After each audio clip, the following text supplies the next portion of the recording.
Hello, and welcome to Press F to Discuss, a podcast where we play video games and then talk about them for way too long. I'm Jared. And I'm Matthew, and today we're going to be talking about Apotheon, which is a Greek mythology brawl 'em up Yeah, game. it's a Greek mythology simulator. Experience all the murdering and sexing that the real Greek ones did. Strategize the same way the Greek gods did I by didn't just murdering everybody. I didn't strategize very much. I mean, there was not a lot of I strategy. kind of ran into things and swung my spear at it. Yeah, right. But so it was released by Alien Trap Games. I want to say 2015. IndieBox has a release on it as well.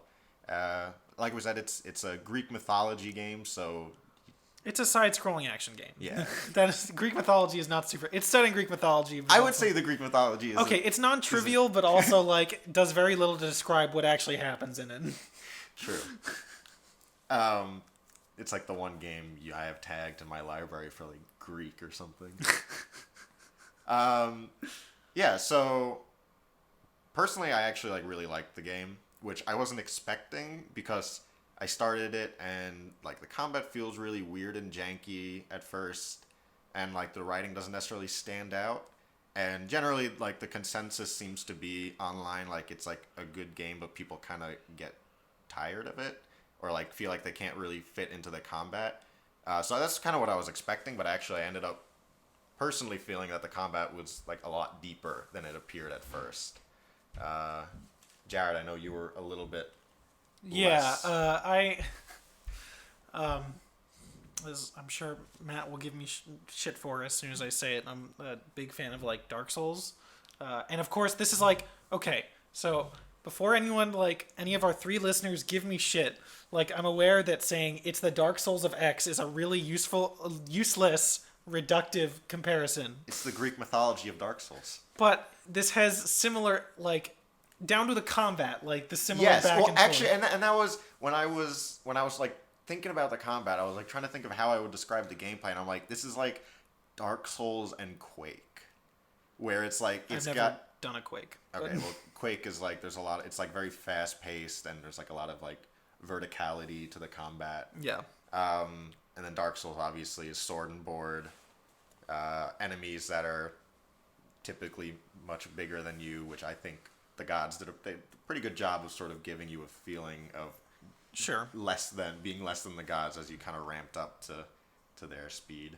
I mean, look, I'm not going to pretend that it's got the depth of Dark Souls, but I do agree. Dark Souls is something that I thought Right. of. Well, not to specifically compare it against Dark Souls because again, that's not a useful game criticism thing to do because like everyone's like it's like Dark Souls because it's smartly designed, which is not super helpful. But I just mean the sense that like your primary mechanic is combat. Like this is a game that is both narratively and mechanically about murdering people, which is good. Like in the sense that like the story lines up with what you're doing. Like there's not a lot of people who in the game say like or ignore the fact that you basically like interact with people solely through murder. Right.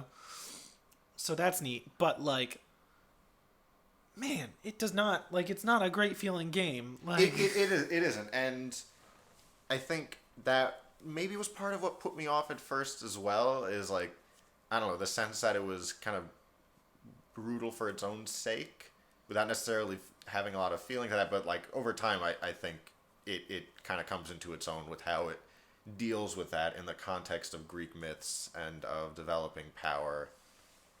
right. Well, so here's the thing, right? Like, if you make it like it can be okay if a combat system seems weird at first, but I think you should eventually like come into it. Like Apotheon, there was never a point in my 10 hours playing it, like 8 hours playing it, whatever, where I was like, man, this is really gelling for me. Like I get it now. Like Yeah, and that was initially my fear as well, was that and what seems like a lot of people felt was that like the combat never really started to work for them. But there was like definitely a point, I want to say like maybe around like the 3 hour mark. So I had sunk probably a little bit more time into it than I would have if I weren't like a completionist that likes to see games through.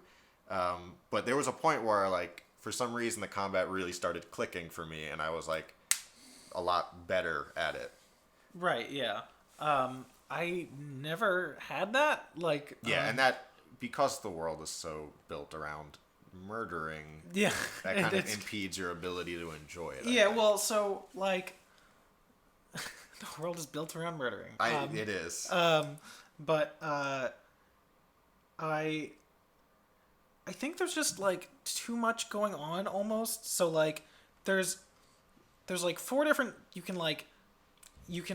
have a melee weapon, you have ranged weapons, you have throwables, and then you have some fourth thing that I can't remember. We got some like potions and stuff, Yeah. so you can call up charmed enemies and stuff. Right, yeah. But there's all this stuff you have to juggle between in this game. I think you should be able to get into a rhythm like when you understand something. Like, you know, if you want to have weapon switching, it's just like, oh, I'm doing this. All right, I'm ready. I'm gonna switch it out and like, and you know, the game encourages that in that there's all sorts of diverse enemy types. There's like big things you can't knock back. There's fast dogs that like run off screen really quickly. There's things that jump at you and things that like you know, throw shit at you or like keep their distance, so you're encouraged to like ranged attack. But like the combat never feels smooth enough to like adjust on the fly to that. Yeah. Like you know, you can only ever have exactly one thing equipped at a time, so you have to like, it's like, oh, these enemies are grouping up, I have to like hit them with this specific bomb, so I have to like scroll over to the like throwables and then like pick the thing I want to use, and it's just like, and this is all in live.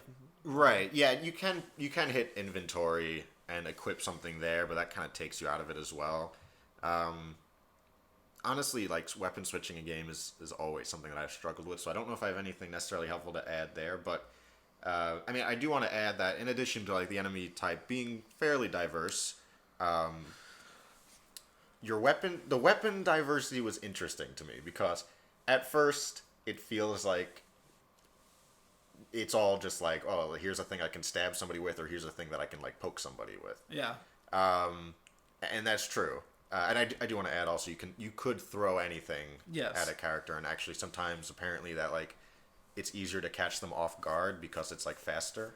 I don't know if that's true or not. I didn't test it thoroughly, but actually at the end of the day, I felt that the weapons had a pretty decent mix of stats. Like you've got ranging and durability, which the durability system is a whole other thing we could get into, but. You have weapons that you can shield behind. You have weapons that are dependent, you know, that take certain amounts of time to attack with. There are range stats. Obviously, there's a damage stat. There's some interesting ones, and like this is the thing. Like I don't feel that the design in this game was lazy. And when it came to combat, like there's some wild stuff. Like there's the ridiculously long spear. There's like the discus that you can throw and it always comes back to you. There's, you know, stuff you can swing overhead or in front of you or whatever. Like I respect it in that.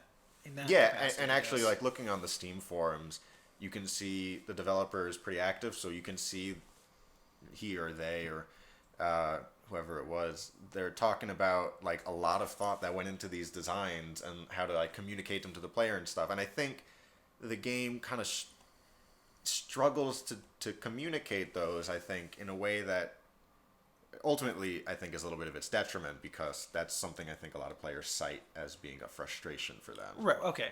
Well, so a lot of players, but you didn't have that issue. I did not personally have that issue. I did for a little while, but I for me it was just getting my sea legs under me. So like what was it like when you got your quote unquote sea legs underneath you? So that was like the peak of the game for me, was the initial moment when I like got my sea legs and I was like, wow, like I think it was in the forests, and I was like, these That's wolves. Pretty early on. Yeah, it was pretty. I think I did her region second. So Okay. So I had done maybe a couple of side quests or whatever, and I was in the forest, and like these dogs were completely wrecking me. These are the ones, they move fast and they kind of like jump from afar, and They like run off screen. Yeah, and they'll like once they get in far enough, once they get in close enough, your range of ways to respond to their attack is like severely limited, because they'll knock your shield pretty easily, they'll interrupt your attack, and I was like, man, this like is really obnoxious. So I just like switched to a ranged weapon, and it like all fell into place. Which, like, on the face of it, that's not a very complicated change, just switching out a bow and arrow. But, like, I started thinking about all of the enemies in the sense of, like, if I break down these weapon types into, like, their stats and try to apply that to the enemies as they come up, right? Because you got, like, assassins who move fast, so I'm like, for those guys, you want to either take them out before they even see you, or you want something close range and fast. Or for flying enemies, you want like something long so you can keep your shield up and keep your distance. And I found that like all of these different enemies actually had different ways to interact to murder them besides... excuse me. There's a cat in the room. Apologies. Go. That had all these different ways to fight them that didn't just boil down to like hit them with this until it breaks and then switch out to a different weapon. Which I ended up doing a lot. Right. And that's what I was saying. Like, I think the one of the struggles of the game was communicating that to the player in a way that kind of distinguished all of the weapons while keeping it relatively uncluttered and like relatively untutorial experience. I mean, to some extent, yeah, but there's like, I don't know, I think there's almost too much, like... I do think there are too many weapons. I would sooner have seen, like, you know, forever take away 2 weapons, give me a new enemy type kind of thing. Something like that. I think there's a little bit of leeway in that direction that could have improved the game. Because there are certain weapons that I just like didn't use at all, which I guess, you know, those are probably fallbacks in case the player runs out of options or whatever. Yeah, plentiful and cheap and whatever. Right. Yeah, so it's just like, I don't know, it's, you know, I know this is a video game podcast, so I don't want to spend all our time, but I don't want to spend all our time on like just mechanics, but like, I think it's worth talking about just in the sense of like early on you go to Hades, and you, like, there's this one trial where you have to like stand on a series of buttons or something, and there's like, like the primary thing is like there's lots of smaller enemies and some of them don't die, so they're like the skeletons from Dark Souls. Yeah, the skeletons stick around and like the other things steal your health or whatever, and there's just so many of them. Yeah, and like they just keep following you, and like I felt like I was supposed to be able to like successfully group them up and then like wail on them once they were all together, but they just keep like, you know, one slips under your swing or something and they just keep knocking you around, and it just feels really bad. Yeah, that's one area that I know a lot of people, you know, got their butts handed to them. But that again was like an area, so for that area what I did, and it basically was like easy peasy after that, was I just popped a potion either that cloaked me before the enemies aggroed on me. Oh yeah, you can do that. You can just sneak around. Or I popped a potion that literally makes you invincible, which you only get those if you loot around early on in the game. It takes a little while for the recipe to get to you. Yeah, that's fair. I never really used... I realized that, like, towards the end how good summonable stuff was, and, like, the consumables are. Potions are, like... I think potions are really powerful in this game, and that's something that I think players are typically, like, in game sort of learning. I think, at least I tend to be very, very frugal with potions. Yeah, and I think games in general, you don't want to use this until it's optimal to use it, and that was something that I had to kind of relearn for this game. Right. Yeah. In that they're pretty cheap, they're pretty easy to craft, pretty easy to come by. Yeah. But that I guess is like another illustration. Like, instead of like finding this situation and being like, man, this is just killing me, and then finding the way that the game wanted me to resolve that issue. And you could argue, I guess, that that's a little too lockstep. Like, yeah, should you have to funnel the player down one specific attack strategy in order to, you know, proceed through this game? I mean, that it's not wrong to discard, like, you know, to not have every, you know, if you have every fight have any solution, then it's not really that fun. Which again was kind of why I was like, this reminds me a lot of Dark Souls, because like there's a very build specific angle to Dark Souls. Yeah, that's true. Like I do see it, and it did grow on me a little bit. Though there were still, even towards the end of the game, there were segments I was just basically skipping. Yeah. Like, well, and Hades is one of those sections. You just like, especially if you try to do it early on, like you just run through. Yeah, or like there's that one when you're going to fight Poseidon where you have to like, you're in a tower, and the tower you have to make it fill up with water to get to the top, and you have to fight like a billion mermaids. Yes, so Poseidon was definitely, I would say, no, the fight with Poseidon was great, but Poseidon's whole mission structure was really bloated. Yeah. Like, there was no reason for you to have to sail around the ocean other than it's Poseidon. Like, yeah, I mean, I kind of liked it because it did give me a sense of, I don't know, it was like this cool sense of like depth. And it wasn't like super deep. It was just like go to this island and find maybe a couple of like side quests. But yeah, it's just kind of like meaningless. Like, yeah, especially if it's like paying lip service to the idea that Poseidon's the god of the ocean or right. whatever. Which, I mean, this is a little off track, but like that was actually another one of the strengths of the game was how firmly it played Greek mythos. Oh yeah. I don't know if you want to get into that right now, or if you have anything else to say about the mechanics. No, we might as well dig into it. So I want to let's talk about and the aesthetic too, because right. that's not entirely so like. Okay, so confession, I tried playing this game, I guess when I got it, when I was still subscribed to IndieBox. This is not like a promotion or whatever. It's just like incidental. Like, yeah. Not that anyone would pay us for this podcast, but use the code. Press F to discuss, and you'll get absolutely nothing. Yeah, you'll get a distinct sense of disappointment and crushing something. Anyway, so the first time I played this game, I was like, "Oh man, that's a neat looking aesthetic." Like, and then the first thing is you open up this game, and it immediately does not look as good in motion as it does like yes, and it's like a. Like that it was immediately off-putting to me, like, oh man, this is a neat gimmick that doesn't really like follow through to the way the game functions.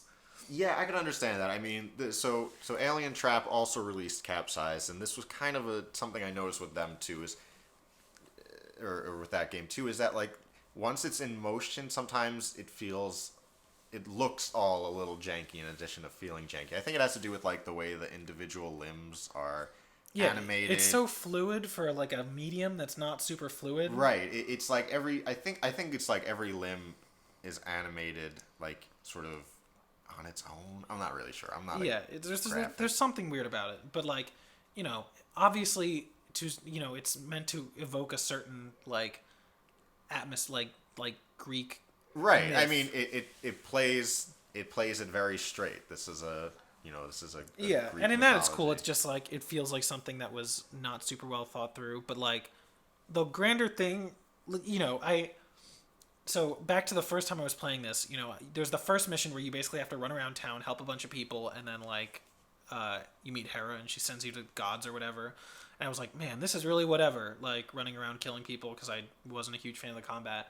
And then like you get to Hera and it's like, oh man, you've got to go kill the gods, like, because they're doing bad stuff. And I was like, man, this is like the most generic God of War ass shit right ever. Yeah, apparently it does have a lot of similarities to God of War, which I've never played, but yeah, make of that what you will. Yeah, but like as it went on, like I grew to it originally felt like it was just doing lip service to the idea of Greek mythology, like, oh, it's just there, like, yeah. But then as it goes on, like it pays a fair amount of respect to each of the gods. Yeah, like, it's super committed. Like every god behaves in a way that is like very much how they behaved in the original myths. Yeah, even down to like the fights. Like yeah, there are no gods that you wouldn't really expect to fight. Yeah, and like the fights themselves or the interactions, if it's not like a fight, are like really thematically consistent. Like Apollo is a fight that's very much based around light. Poseidon, you're out on the sea. Yeah, Ares is like this big bloodbath. Well, yeah, that's true, but I think what's more interesting is the gods that they specifically make the choice for you to not fight. Like Dionysus is Dionysus is a side one, but like you go down to Hades, but you don't fight Hades because Hades isn't really that kind of guy. Right. Like, Hades is not contrary to like cartoons or whatever, Hades is not really like an angry dude, and that's represented in the fact that like he thinks about it and he's like, oh man, like Yeah. or when you get to you fight, Athena wants you to prove yourself, and then when you get to her, like, you know, she's the god of wisdom, so she's like, okay, I see he's strong, so I'm not Right. gonna like. Yeah, you go through like this big obstacle course for Athena, and Artemis is like a hunting one. Yeah, and so she wants to hunt you / be hunted, I guess. Yeah, that one's a little weird, but Yeah. it was pretty. They were all the boss fights were really inventive in their mechanics without necessarily foregoing what the game had taught me. Yeah, and they were like loyal to the story. Right, while still being loyal to the story. I think honestly, the boss fights I would say are like the high point of the game, and like probably among the best that I can think of in the games that I've played. Usually, boss fights are really like hard to. I mean, I wouldn't say best, but they're like. So this is the thing, right? Like, I've probably talked before about how much I value like story gelling with gameplay. Like, it's good shit. Like, it's really important, and not nearly enough games do it. And this one does it, and so it's weird because I'm like, man, that's pretty cool. Like that, because it's pretty clear that the developer like knows what's going on. Mm-hmm. Like I mentioned before, like your primary instrument of interacting with this world is violence, and people respond to that. Like when you get to the second area, basically all the shopkeepers like, no, please, I don't want any trouble. Like Yeah. it's stuff like that, which I think is neat. And you also like, you know, will probably end up killing a few civilians, which is like, you know, not a good thing. Yeah, sometimes I would like kill a civilian because they just like happened into my path when an enemy was fleeing, and I don't know, it doesn't feel good. Yeah, right. And so like in that sense I respect it because it's like, oh man, that's smart, but also like the gameplay is still mediocre, so I don't like. Yeah, I mean, there's only so far that it's going to get you if you don't respond well to the gameplay. I mean, it got me like farther than I would have expected. Right, It's sure. just anyway, my point being that like in concept and story wise, I think the fights with the gods are pretty interesting. Like they try. There's diversity in them. There's diversity over the whole game, honestly. Like Yeah. it doesn't always work well, but there's very few like encounters that are identical. Right. And that's like, again, one of the things I think is you don't really notice at first, because like you start and you're just like beating things up and you're like, oh, well, this weapon's like out of durability, let me grab another weapon and continue beating these things up. Yeah. But I think as you kind of get into the world, you notice a lot of consistency in how it applies its logic, as well as diversity in where it applies that. Yeah, I think I first started acknowledging it, interestingly enough, during Poseidon's section. Like I was like, man, I don't like this part a lot, but like also it's different from everything else I've done. Right. And, like even the trials are not super like the trials for Artemis. Like you have to hunt a monster, 2 you have to like sneak around and like backstab a bunch of satyrs or something. Oh, that's right. That's the satyrs are in her wine cellar. or Yeah, whatever. and then there's a third one. The third one, you just have to like skin some animals, Oh yeah. and like those are all, you know, pretty generic quests as far as they go, but they're also like exactly what you would expect. They're hunting themed. Like it does the requisite amount of like, hey, so like maybe we should not make these quests super generic. Right. Like, you know, and you do a lot of murdering for Ares and Yeah, pretty much that's like all you do for Ares is murder. Athena, I mean, even though the obstacle course in Athena was like, you know, ultimately it just comes down to shooting things with your bow, like targets, but like Yeah. there were still a lot of pretty unique ways that that's applied. I mean, I appreciated it in that it was pretty combat low. There was like turrets and that was about Yeah. it. But yes, you know, it's different and unique, and like I don't know. I still feel lukewarm about the game, but you know, the ending and stuff leading up to that in terms of like the way that your gameplay is reflected in the story is like neat. Yeah. I mean, do we want to talk specifically about the ending? Or we? I guess. I mean, this is pretty spoiler already, Right, so like, yeah. whatever. Let's just. I mean. As you know, this is set in Greek mythology. Yeah. And, no. But yeah, so the ending has you go up against Zeus, obviously, who's been like banging everybody and like murdering everybody. Banging and murdering. Yeah, that's Classic Zeus things. being angry. And so you go up against him, you fight him. Another pretty solid boss battle. It was okay. Yeah, that was the one I was actually the least cool with, I think, because it had the invincibility time, and I was just like, this is annoying. Yeah. But another story. So you beat Zeus, and are you able to release Hera? I don't think so. Yeah, like, I don't think before you I could are. do anything, she was like, "You're gonna leave me here," as Yeah. if to say, like, "No, don't try and free her." Like, Yeah, I had started to walk away because I thought she had like died when I killed Zeus in like some kind of explosion thing. And then she started talking to me, and I went over and I was trying to help her, but I couldn't. But I was kind of curious. But anyway, and then you kind of go back down to Earth from Zeus's throne, and then Zeus is there again, but bigger, and also like you're bigger now. Now you're like God size. And yeah, and so you have this fight, and it's actually like for the rest of the game, it's a very straightforward fight. It's basically just block and hit. Yeah. And then you eventually you kill Zeus, and you kind of wander the landscape now that's completely devoid of life. Until I think the ending has you like you find a dude and you bring him back to life. Yeah, and or then, like or you maybe like form him from mud. Yeah, one of those something two. like that.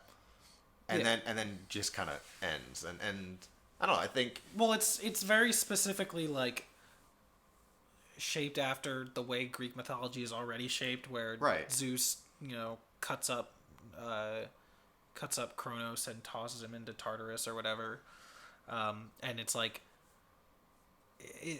it's like a somewhat intelligent thing about like this cycle of like power and violence. Right. What was sort of so enticing and always troublesome about the Greek gods is the fact that they really just behave like humans who are really powerful. Like they just are jerks who will kill people if they want to, and are like really conceited and horny, and you get to the point at the end of the game where you've done what you set out to do, which is you killed all the gods and now you are a god, and you don't really have like anything to show for it. Right. Well, so like the game as a whole, like it's another one of those smart storytelling decisions. Like most of the gods take it for granted that they're better than you for a variety of reasons, but there's not really like anything to like. There's not really any reason for that once you get down to the gameplay of it. Like you best them all or whatever. Yeah, I mean, even before you kill them, like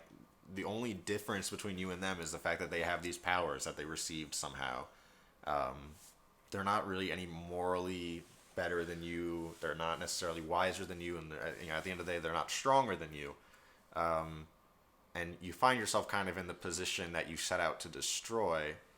Well, not at the beginning, but it's like the implication of, you end up as a god, but also you just spent the last 10 hours of the game like murdering people, right? Like as if you're gonna somehow do better than there's nowhere to go from here, right? And that was kind of the implication, I think, of the ending. I mean, there's like a little sliver of potential redemption. Is like maybe you can stop this, but I think it's supposed to be pretty grim. And I really like that ending. I thought it. Yeah, it's just smart. Yeah, and it didn't take for granted the fact that video games in general, and this game in general, are very brutal and callous about life. Yeah, like it recognizes the kind of story it's trying to tell, like in all aspects of it, and that's probably the most like respectful of Greek mythology that it gets, like in the sense that it knows what's at the core of those myths, like strong people that pretend like they're somehow better than everyone else. Yeah, I think it again highlights just the dedication to the Greek mythology. And a lot of the side quests in particular involve people slighted by the gods in one capacity or another. Yeah, I'm trying to remember. There's the tree one. There's the person that turned into a tree that you have to free for Apollo. Demeter. There's the person who originally drove the chariot to the sun. No, it's not Demeter. No, that's right. Demeter is Hades. Demeter's Hades' wife. But there's also the person who used to drive the chariot to the sun that you have to free to when you break out of prison for Apollo. Helios, yeah. And then there's the person who you have to fight at who wounded Ares and then like was made to fight for him for all eternity. Right. And it's like it feels to a degree like an intentional like, man, look at all these people that these gods wronged. Yeah. Like, They just got screwed over by them. yeah, and it's kind of smart in that way. Yeah. For sure, because I mean, I love, you know, brutal games. I think there's a kind of campy fun to them, but I really like it when a game can kind of actually utilize that and ask questions about what does that mean. Right. Yeah. It takes a while to get into it. Like, I still think that the first hour is not particularly compelling. Like, there's nothing. Yeah, I agree. I think I think it's that way because of sort of tutorial and narrative necessity. Like, that's the only way they could think of getting you ramped up to like how to play the game and what the game world was going to look like. But I there might have been better ways to do that. I just don't know what they would grounding look like. you more immediately, like, you know, if you saw the gods acting petty or whatever. Right. Yeah, that's true. I mean, you don't even see the gods. You don't see any gods until after the entire first level. Yeah, you just wake up and the village shit's is burning. going wrong. Right. Yeah.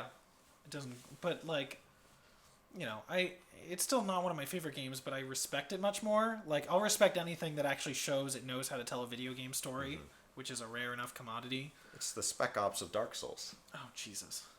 Don't say those words to me. Don't ever speak to me again. Yeah. So, but that was why I think ultimately the game ingratiated itself on me a lot more than I expected it would. Right. Yeah. I assure you, kind of like Bastion in that sense that I like it a lot, but also I'm probably gonna forget it because the gameplay is whatever. Yes. Yes. And I'm glad you say that because I think Bastion is overrated. But I think it's very comparable to what we just talked about for this game. yeah, I agree. Which is like good, very smart, but you know, not necessarily the end of like all video games forever. Brilliant. Yeah. Did you play Bastion all the way? Yeah. Oh. Yeah. I thought you didn't finish it or something. Oh no. Well, twice I didn't because of the aforementioned gameplay. But that's a story for another time. We'll probably talk about Bastion at some point. Yeah, I'd have to revisit at some point. The gameplay's mediocre though. Yeah, it's I don't know. Worth checking out, I guess. I know a bunch of people, or like, there's a bunch of reviews saying like, this is my favorite game of all time, and like For Apotheon? Yeah. Well, I wonder if that's kind of like what it was for me. Like, I mean, it didn't get that far for me, but for people where it does... Shut up. For people that it does click, and you get this really satisfying kind of combat feeling, it ends up feeling like way better than it initially does. Yeah, well, it coalesces. Right. Which, well, it didn't for you. But. Yeah, I mean, to some extent it did. Like, okay. I like it more at the end than I did at the beginning. Like, the gameplay didn't come together for me, but everything else did. Sure. Like, at first, you know, when I was in Hades, I thought, man, this is basically just a mess in all regards. But then by the time I was near the end, I'm like, I'm still not super fond of this game, but, like, it's got some interesting stuff going on. Yeah, so put it on the back of the box. Jared is not super fond of this game, but it's got some interesting stuff going on. Yeah, that, which, you know, you could have a worse fate. Oh, yeah, sure. So, I mean, I don't know. Do you have anything else that you want to talk about the game? No, I don't think so. I mean, we touched a little bit. I know you were talking about the artistic design of the game. I mean, I don't think there's too much more to say on that. It's just like... I really liked the artistic design of the game as well. Jared, a little bit less so, but... Did you like it overall? Like, in motion and... No, I mean, in motion, it was another thing. But I just like the dedication to Greek, like, pottery. Because, like, that's how sometimes you would get, like, stories told on these vases. Right, yeah. And it kind of felt like that. In its best moments, it felt like that. In its worst moments, yes, it looks kind of weird. And... it doesn't necessarily distinguish itself beyond being eye candy. I mean, to be fair, like, it's not the worst thing in the world. It's just, like, at that time I was, like, particularly grumbly with the game, and this was just another thing to put onto the pile. Like, yeah. Like, I'm frustrated with the combat, and what's up with this art style even? Like, What's the deal with this art style? yeah. So it's, it's whatever. It's just like, and it doesn't help that I'm also playing Persona 5 right now, which knows how to have good style, like, in still screens and in motion. So let's talk about Persona 5, Garrett. Yeah, let's have you play 100 hours of Persona 5, and then we'll... I know absolutely nothing about this series besides... I've never... Anyway, whatever. Yeah, that's basically all I got. I think I have nothing else to add. Yeah, great. So I guess that'll do it for us this week. Join us next week where we'll be talking about turn-based babysitting games. Like Skyrim. Is there... Oh, yeah, there is a kid in Skyrim. I don't know. I just said Skyrim because... You get a kid in Skyrim. Anyway, There you go. Turn-based babysitting games. No, you can't reiterate it. That sounds terrible. Anyway, this has been Press F to discuss. We don't have a sign-off yet. Bye.